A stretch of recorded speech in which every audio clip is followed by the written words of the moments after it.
where we discuss the connection between life and acting.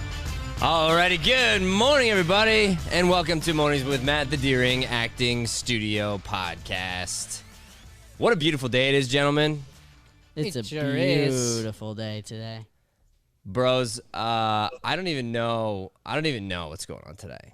Here's the thing. Today's a beautiful day. We have an amazing guest, and honestly, I'm just kind of excited to hear from her. So we can just intro her right away. I think we ought to do that. She's Yeah. a super go-getter. She's super like go-getter. You guys super are gonna love that. successful. Yeah. Yeah. Ladies and gentlemen, big round of applause for Miss Jasmine Wallace. Tyla Banks. What's up? You are your character is kind of a big deal, huh? I guess you could say that. So tell us, how did you get this role as Jasmine? So I often get asked the question if I was just handed the role. No, I auditioned for it. Like No way. exactly.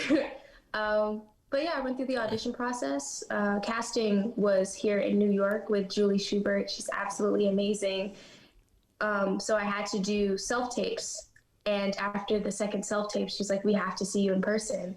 So I came back to New York for the callbacks, and it was a small room with me, Hank Steinberg, which is the creator and showrunner, Doug, Alice, Miss Allison, and another producer. We were all knee to knee in this small room with about 12 pages memorized. And Hank was just like, scene 1, scene 4, scene 2, scene 3, scene 1, scene 4. And as I was walking out, Miss Julie was like, I don't care what they say, you got it. So needless to say, the pressure was on. Oh my gosh, it was so much pressure, especially when you're touching knees with people. Yeah. Yeah. So you had 12 pages memorized for the callback, is that right? Yes. See, that's amazing. I love hearing stories like this. So what was your what had you done before this show? Before this, because this would be your big breakout, wouldn't you say? I guess so. I have a weird personal perspective of the world, but I guess you could say that, yeah. I want to hear about your weird personal perspective, because I'll bet you that you and I align a little bit the way we think. So what do you mean by that? Yeah, so like, oftentimes I'm told that like, this is like, oh, you're breaking out and you're becoming a star. Or like someone called me a rising star the other day in an interview, and I'm just like, I just kind of feel like I'm still finding my place in the acting world. Like, I feel like star is someone that you label where someone is established and someone's showing their range. And as blessed as I have been to got the amount of roles that I've gotten, I still haven't been able to flex the range that I think I want to show to the world. You know? Yeah. For all of it. So what kind of training did you go through to get up to this part? So ever since I was little, my mom always wanted to be an actress. So any class that she went to, I was right on her hip. And that included improv, acting classes. She used to teach children too. So I grew up in camp, learning acting and improv from various teachers. Basically, that's it. And ballet, piano, but those are other, creative outlets. So did your mom do some acting coaching, or does she? She did do acting coaching. She does do private coaching, but it's by request. She already has her clients. But my mom is actually acting now too. She was just on Lovecraft a few weeks ago, and she's up here filming with me for Manifest, and I'm filming for her. So. That's awesome. You must be. Is that fun to get to act and share your passion with your mom? How cool is that? I'm still a teenager, so I'm growing out of it. But no, I think it's super cool. You know what? You're gonna appreciate it one day. I promise. There's gonna come a time when you're like, man, that was great. So you are a teenager. You look young. How old are you? I'm 19. I turned 20 in November. Wow. And you have congratulations. Yeah, I'll give you one of those. Sure, why not? So as a 19-year-old, I mean, you've got a lot going on. You're also studying to go to law school. Is that right? Yes. Tell me about that and your passion for law. At this very moment in my university, I major in poli-sci, minor in real estate, and my concentration is in international affairs. Hopefully, I want to somewhere in the future be able to provide affordable housing for people in low socioeconomic conditions. So I feel like in order to do that, getting my law degree would be best. And I've just always had a love for law. I've been doing policy debate for about 5 years, which is basically the structure of a courtroom. And I'm just in love with everything that has to do with process making. But Wow. I don't have the energy to be a politician. Dang, she is just a rock star. She doesn't have the energy, but she's got the She's chops. got enough energy, guys. Enough Wow. energy to also serve in saving our daughters, the organization. Can you tell us a little bit about that organization? Yeah. I How looked cool. it up, and it just looks super cool. Yeah, it's such a beautiful organization to be a part of. Saving Our Daughters basically takes these different role models that young girls can look up to and connects them with them so that they feel like they have something close to look up to, something to look forward to, and people to lean on and find advice from. And it's been amazing being a part of this organization, even though I joined in the midst of quarantine, so I haven't been able to enjoy the physical parts of actually meeting the girls. Just virtually being able to talk to some of the girls and interact with them is just amazing. Yo, that's incredible, Tyla. Tyla, I have a question for you too. How has your work in preparing to become get your law degree, how has that helped you with the show you're on right now? Has there been some intersection there where you're like, man, I'm so glad I'm studying this stuff? Definitely. So when I was a junior and a senior in high school, I interned with my district attorney's office.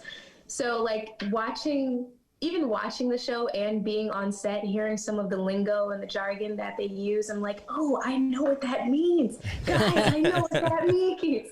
So it connects it because it helps me to see the background of, the show is kind of split into three parts really. It's like the prison side of it, the courtroom side of it, and then the family side of it. It helps me to see the courtroom processes, whereas if I didn't have that experience, I wouldn't be able to see it. So I wouldn't be able to process the emotional effects of it for Jasmine. That makes sense. No, of course. Yeah, I always we always tell young actors we are so encouraging of school always because, kids will come in here with stars in their eyes, and we of course want to encourage their dreams, but we don't want them to think that success comes easily or overnight for anybody.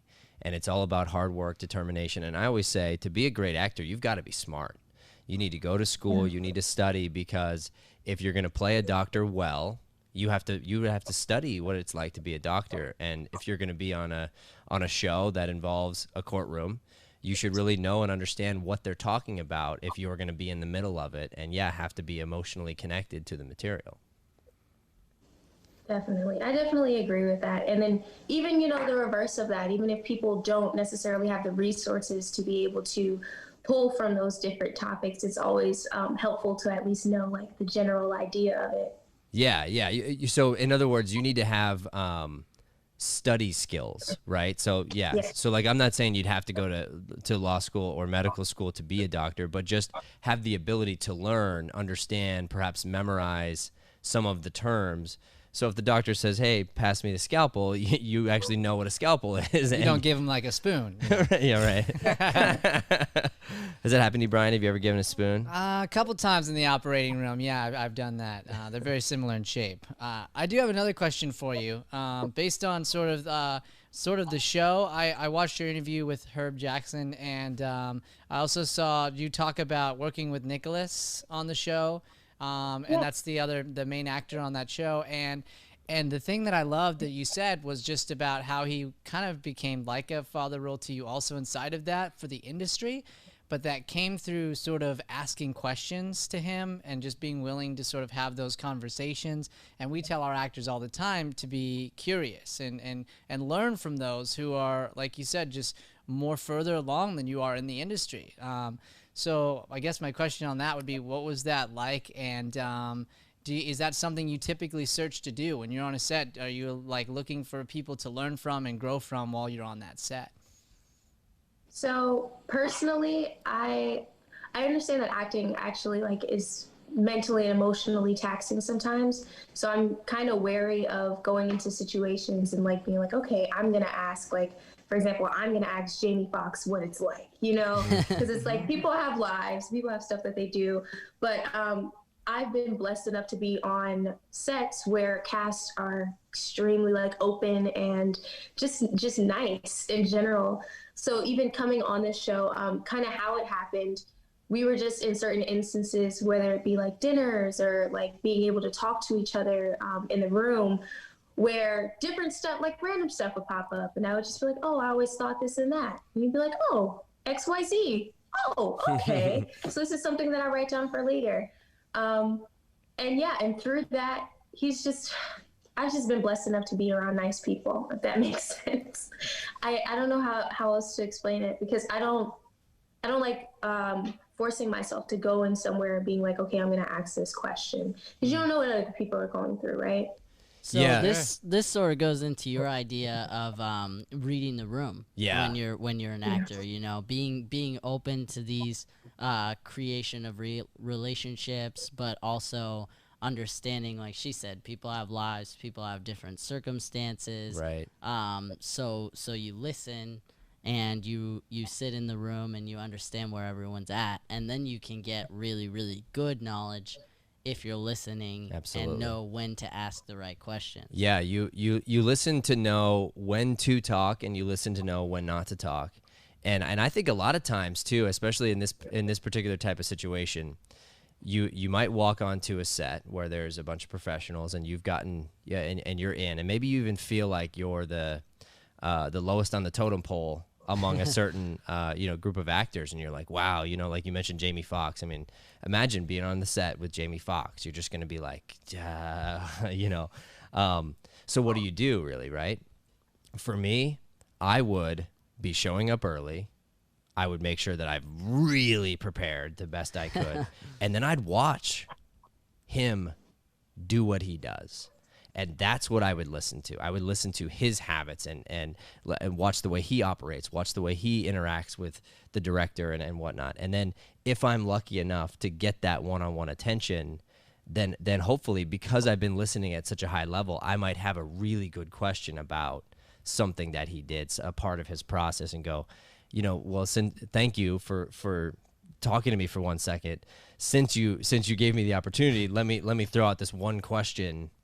Mm-hmm. And then that might build relationship. But then, and he would know that maybe I'm someone in the room to respect, because like there's no way I could have picked up on this little thing unless I was listening at a high level. Yeah, and I mean, I think it's interesting too, because this doesn't just play into acting either. This is, I feel like anywhere in your life, whether it's work or an internship or anything, you can feel like the lowest among these. Yeah. You know, you look around, like even when I started here, I looked at Brian and I'm like, he's been coaching for years. And I looked at you and I was like, you started the studio. And even though we're family, like this was something that it took a lot of grit. It took a lot of knowledge. It took a lot of grind to get to where we are. So I respected that. That was something. And honestly, it took a while to get there. But once I sort of learned from you and from Brian and from what you guys teach, I was able to understand, oh, okay, I can do that. I can listen in the room. I can look for ways to help and then ask questions like, hey, you framed it this way. Why'd you do that? You know, and then you learn twice as much and you build a relationship in the process. And you can do that anywhere. For sure. And I bet you Tyler would agree with me here, but my take is ideally you maintain always that idea of trying to come in assuming you're the lowest on the totem pole, looking for a way to serve. I mean, I think that ties back to you and your opinion of stardom and being a rising star and not really wanting to necessarily see yourself that way, but more just thinking, hey, where can I serve? Am I in a position now to serve people differently and to learn new things and to be very willing to admit, hey, I don't know what I don't know. Would you agree with that, Tyler? Definitely. I feel like most of the time when I come on set, and I feel like a bunch of actors can relate to this, I definitely have imposter syndrome all the time. I'm like, I don't want to disappoint anyone. I don't want to let anyone down. And everyone's like Tyla, like even now, everyone's like, it's the second season. You're okay. Like, and I'm like, no, but like I've been faking it. Like, no, it's okay to just come in and have your work set out for you, cut out for you. And any extras will always, people are always watching. Any extras will happen on top of it. That's how I got my manager. Six was my first film project. I did 6 on history, and he was voting for, I believe, the Emmys for voting to see who gets nominated. And he said he saw me on 6, and he was just like, oh, I like her. Okay. And contacted my agent, and we went from there. And it's like, wow. When you're doing the work, someone will see you, someone will notice you. And even if someone doesn't notice you, just because you're doing the work, it's a self-gratifying, type of action, I guess. Yeah. And this idea of imposter syndrome, it's interesting. So you said you're 19, right? So I'm almost 40 now. And she laughs. She's like, "That's so You're old." Ancient, man. That's right. And I do have a blown knee from playing basketball. So yeah, I mean, I'm pretty old. He fits she checks all the boxes there. But even at this age, I can tell you, I feel that way. Like I've coached some pretty big name actors now all of a sudden, and we've coached some big corporations, and you deal with this fight in your mind. I think it's probably forever. I don't know that it ever goes away, the idea of imposter syndrome. Just feeling like looking back and going like, how am I getting to do this? It's like amazing that this is what I do. I mean, I had a little bit of imposter syndrome when your PR person reached out to the show, and I was like, really? She wants to be on our show? Man, oh, cool. Okay. Wow. Okay. Well, I guess we just leveled up here pretty big. Yeah. We started this for fun and to try to help people. We didn't realize that people were gonna like call us to be on the show. Yeah.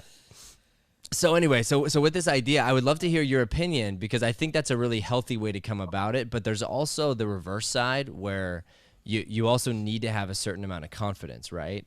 So I think there's a balance between humility and then professionalism and knowing what you're doing and having the confidence to step on set or to do the show or whatever that has to be earned. And so you earn the confidence, but you maintain the humility, I guess, would be the way to look at it that way. You could, yeah, I feel like someone could look at it that way. My opinion of that, I'm, as a Christian, as someone who's somewhat spiritual and still finding her way with Christianity, I always look at it like God provides me with the tools I need to do what I need to do. And literally for the past 3 years, I've just been saying, I'm just following God's path. Whatever he wants me to do, I will do, and I'll see it clearly. And for me, in my personal journey, it's been made clear that for right now, acting is where I need to be for myself, to learn the things I need to learn about myself. And I feel like when you just go in with a purpose, even if you're not like a Christian, or for example, when you go in with a purpose, you know that, okay, in order to get to this goal, I need the tools that I need to have. Do I have those tools? Yes. So there's no reason to doubt myself. That doesn't mean you blow yourself up. That doesn't mean you're, doesn't mean you're the top on the list all of a sudden. But it's like, okay, in order to dig a hole, I need a shovel. Do I have a shovel? Yes. So I can dig a hole regardless. That's kind of how I look at it. Guys, yeah. We found another warrior. Yeah, that's good. So do you mind if we dive down this path a little bit of Christianity and talking about it? Okay.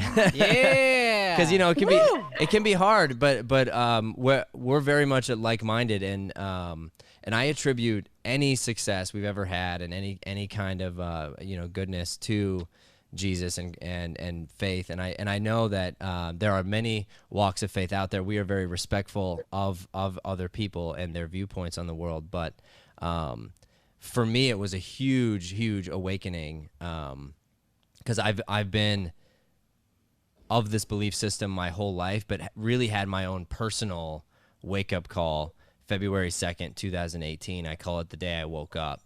And I started waking up physically in the morning, reading the Bible every day, and it's changed my life completely. And this idea of giving over daily to God, giving over the power and saying, this is yours. And it's interesting because what that means, it's not you don't do anything. It's not that you don't work. It's not that you're like, hey, it's on you, God. It's sort of like whatever happens, I trust you.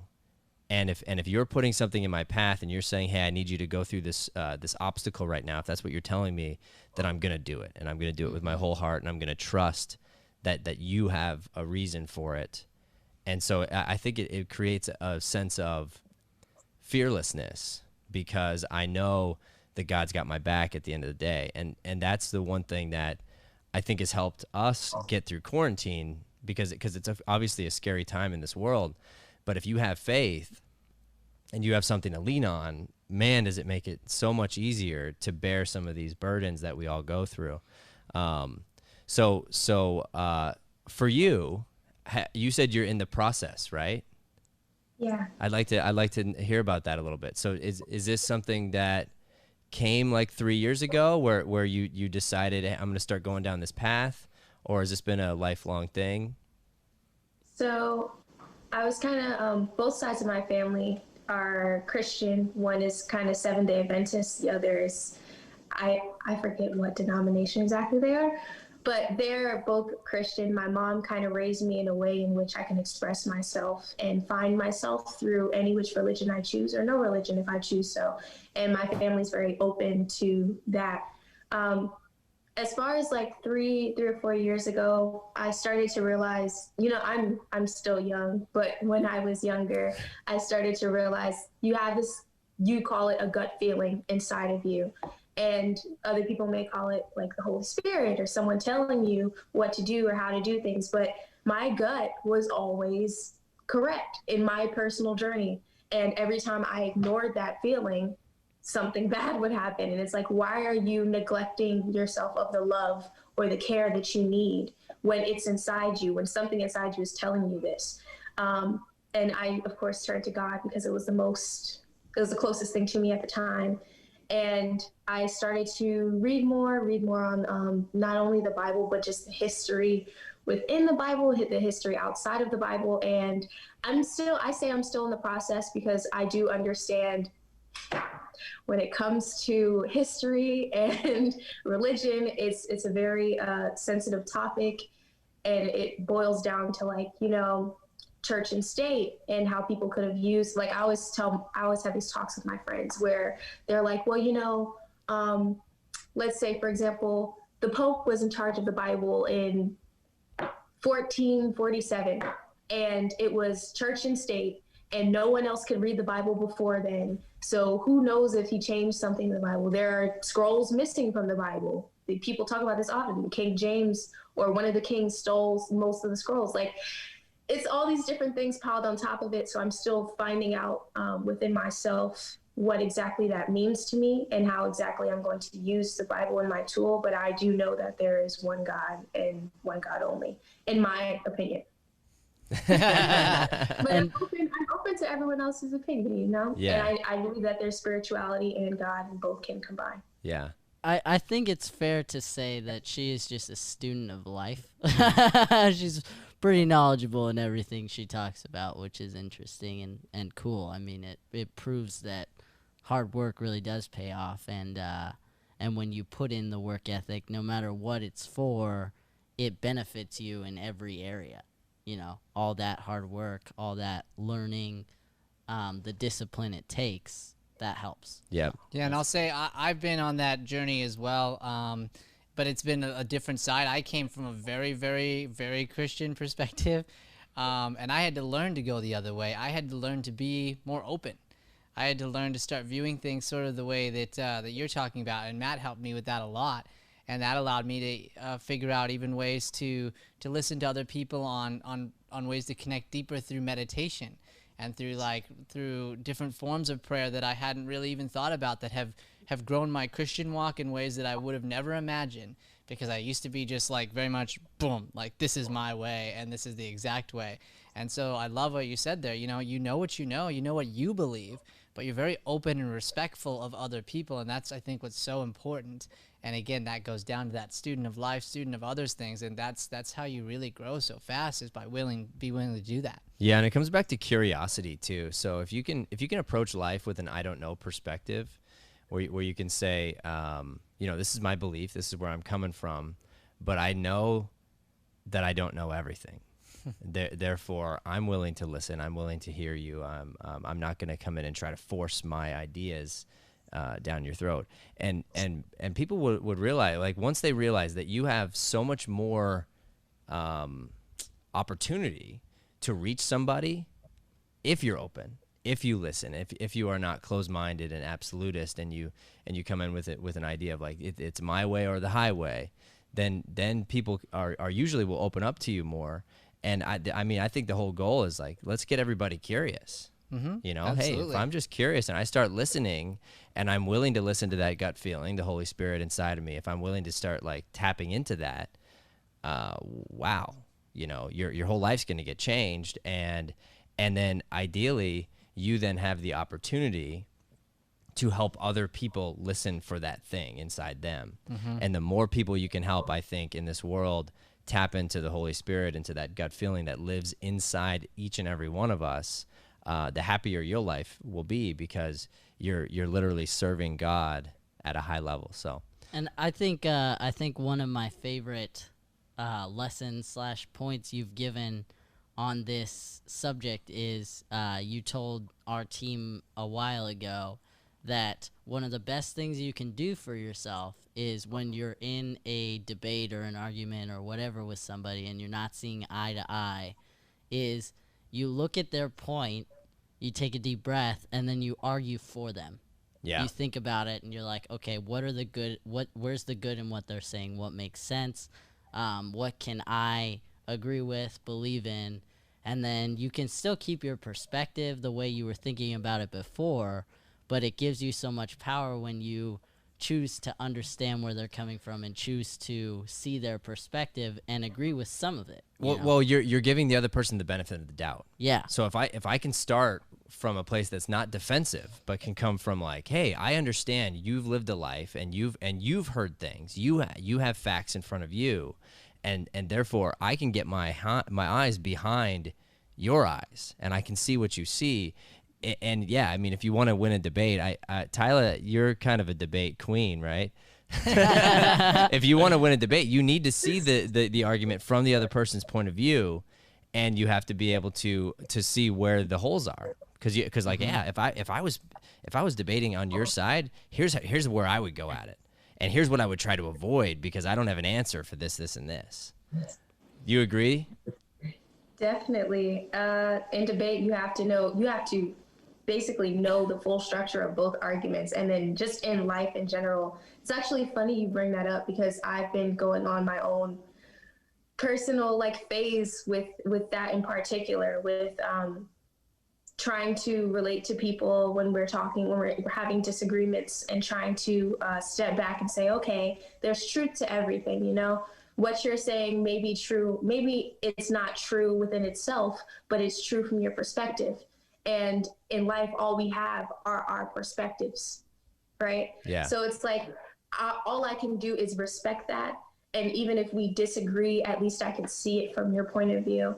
But the only hard part, the part that I'm getting over, and this is a part of just, you know, getting older and getting wiser, is just allowing and understanding that people won't feel the same way towards me. Right. So just because I accept someone's argument doesn't mean they will accept mine. And Right. that's okay. And people have to, you know, people go on their own walks, and I have to be respectful of that as well. Well, and that's that, and I believe this is the hardest part of our walk, is the turning of the other cheek. And I agree with you. It is very difficult when you know, you get sort of kicked on and spit on, and people do disagree with you in whatever way, and they're not nice, and yet you make the choice to respond in kindness, and then they're still not nice. It can be taxing as a human being to go through that, but you will be blessed time and again. And I think, you know, as you grow older, one piece of advice I'll give you is, ideally, think of it this way. Ideally, you won't have to have the debates anymore in a long term. It won't even be that way. What it will be is people coming to you, and because they watch the way you live, and they watch the way you interact with people, they'll say, well, how do I do it? What do I do? How do I be this? And you just go, you want to know the Wheaties I'm eating? Here they are. And you just pass it over to them. But they asked for it. You didn't say, oh, let me tell you this. You're sort of like, you find it. You can find it on your own. But if you want to know what I do and how I got to where I got to, it's all in this book. It's your choice to pick it up and open it up.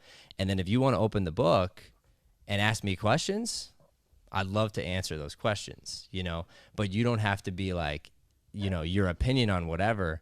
You just live in such a way that people get curious and they're like, how? Tell me. And then certain people will go down that path and other people won't. And then even the people that won't, they'll keep circling back because they become hungry for it. There's something missing in their life.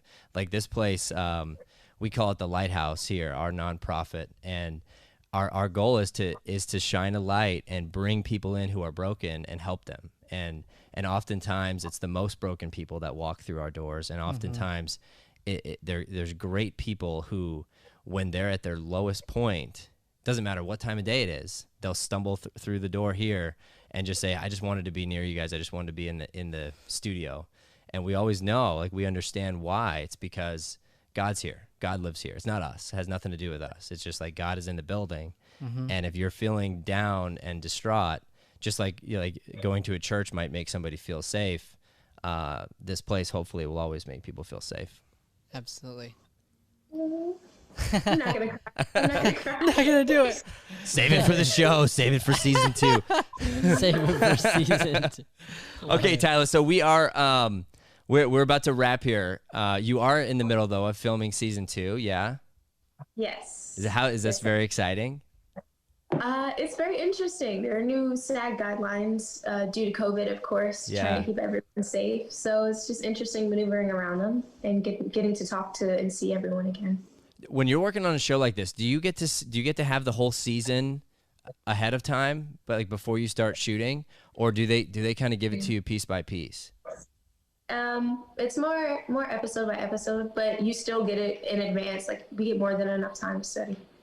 Yeah, and but we know our arcs. You know the arc. Yeah, right. Okay. Yeah. So you know all the secrets. You know all the things that are going to come out that everybody wants to know about. Maybe not. Depends on who's there. Love it. Well, you're gonna have to tune in if you want to know what happens next. Brian, you want to let's do some plugs here for Tyla's social channels here. Absolutely. So again, going back even beyond her socials, first off with the place she serves, you can go to Saving Our Daughters organization. You can check that out. That's something that she's going to be doing. Her personal socials, you can find her at IMDb. You can just look up Tyla Harris. On Instagram, we'll be tagging her through this episode, but it's Tyla and Harris. And then that's the same for all of them. So that's TYLA ANNE HARRIS, Tyla Ann Harris. And again, that's Instagram, Twitter, TikTok, IMDb. Joey's a big fan of TikTok, so I'm sure he'll be on there following you. How's your TikTok game, Tyla? Is your TikTok game on point? I'm getting there. Getting there. I love it. Are you a dancer? Do you got all the you do all the dances, all the trends? I've been thinking about it. I don't know if I want to go down that route yet. But you want to so bad. I want to. Love it. Well, we are so blessed to have had you this morning. Thank you so much for being on the show. We sure appreciate you. Of course. Thank you. This has been great. Good luck with everything you're doing. Ladies and gentlemen, this has been Mornings with Matt, the Daring Acting Studio morning podcast. Thank you so much for watching. Please do not forget to like and subscribe. It's so important that you subscribe and share this channel. Help us to spread this light-driven content to the planet. Thank you and God bless.